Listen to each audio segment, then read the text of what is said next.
საზოგადოება და ბანკების ეკონომიკის საზაფხულო სკოლაში სწავლა უკვე დაიწყო, ლექციებს ეროვნული ბანკის ყოფილი პრეზიდენტი გიორგი ქადაგიძე ჩაატარებს. მსმენელები ქვეყანაში არსებულ ეკონომიკურ მდგომარეობას გაეცნობიან, ასევე ამ კუთხით მოსალოდნელ შედეგებს და ქმედითი ნაბიჯების შესახებ იმსჯელებენ. სკოლაში სულ 21 მსმენელია, სასწავლო კურსი 2 კვირა გაგრძელდება.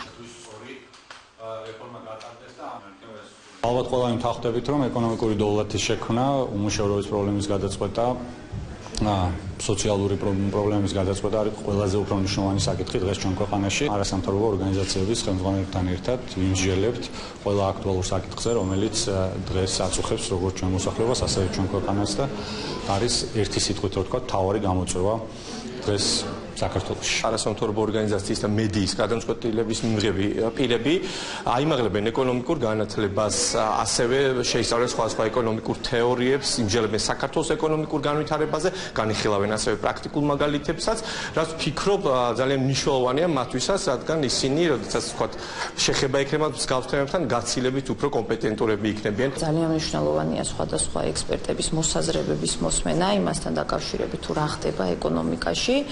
და რა თქმა უნდა ღია დისკუსიაში ჩართვა როგორც ექსპერტებთან და არასამთავრობო ორგანიზაციების წარმომადგენლებთან, ასევე მედიის წარმომადგენლებთან.